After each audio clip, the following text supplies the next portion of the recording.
Hello, I'm Sean the Book Maniac. Welcome back to my channel. Here I am in a little ugly playground outside the ugly community center where I teach English for 3 hours every Monday morning. And I've just balanced my iPad on a tree pole erected beside a tree. I don't know what the purpose of it is, but anyway, it's serving my purposes this morning. There's a lovely shrine nearby, but I don't have quite enough time to take you there, so maybe next week.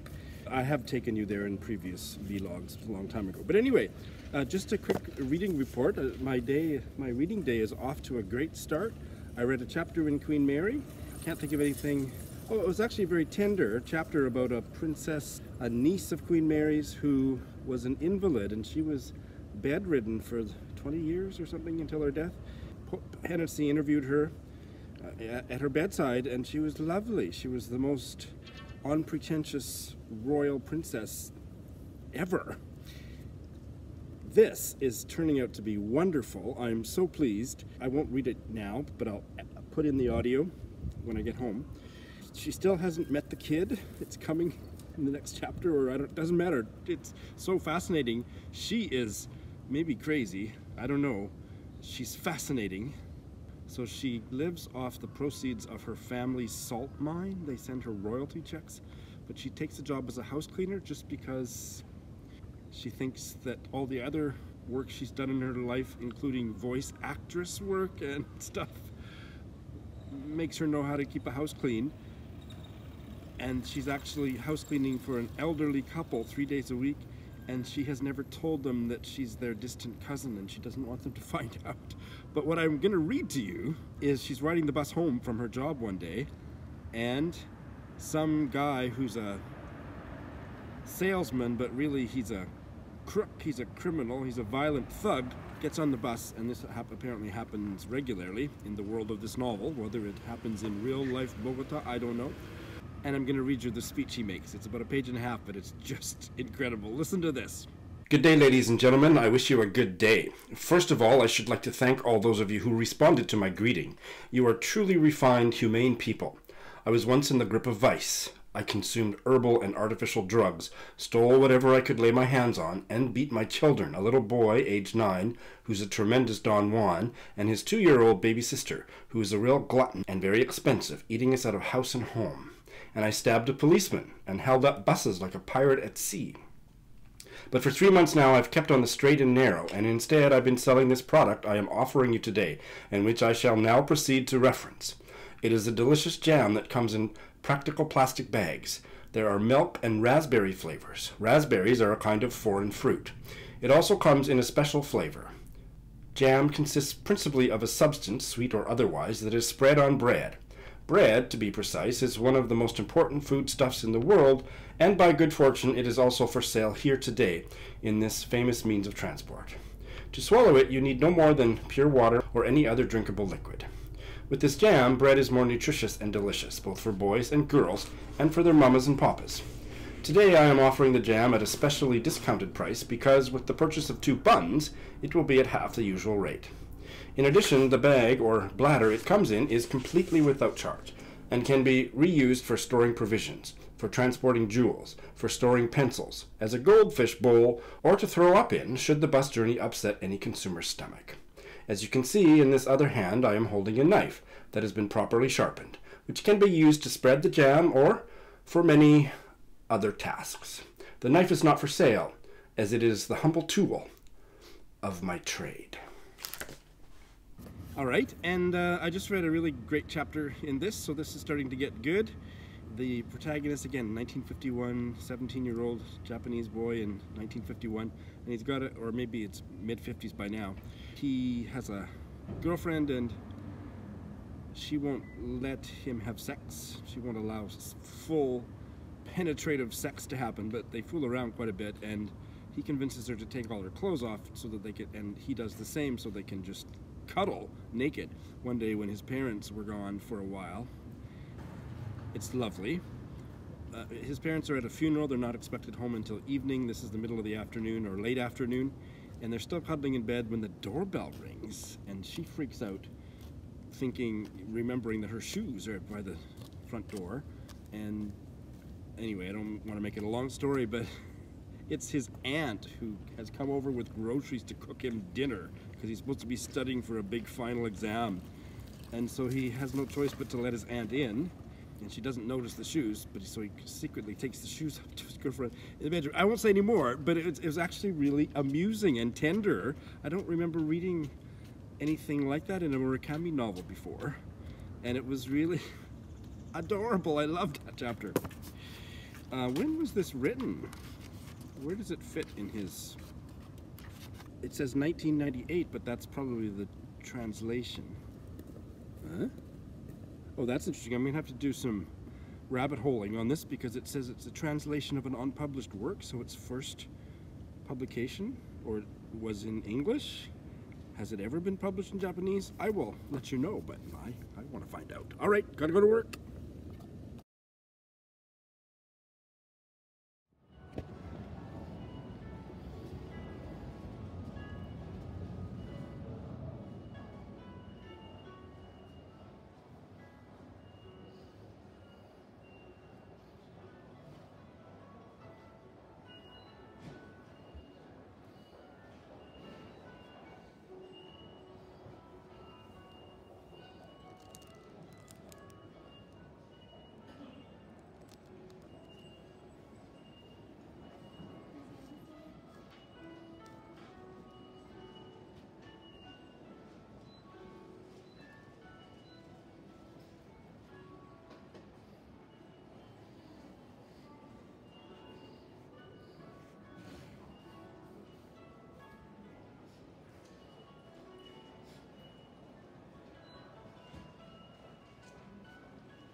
Hey Peg darling, are you watching?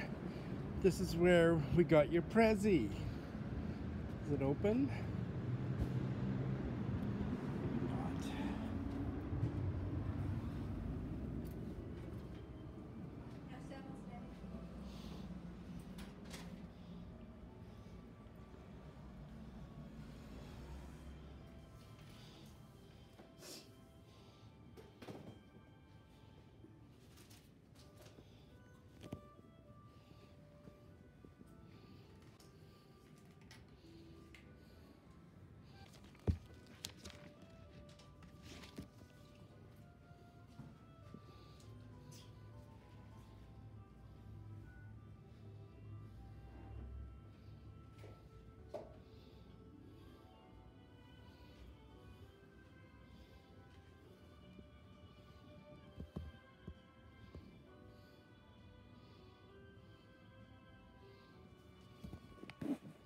Hey there, well, I'm almost at the end of my day. I've got one more hour of teaching in this little meeting room in a drug company in downtown Tokyo.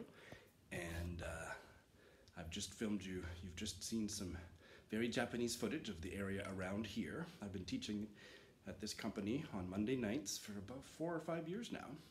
Anyway, I haven't done a whole lot of reading since I checked in with you, but I did read 3 more chapters, and I'm just going to close on it with a fun booktube relevant or reading relevant anecdote about Queen Mary. She was an avid reader.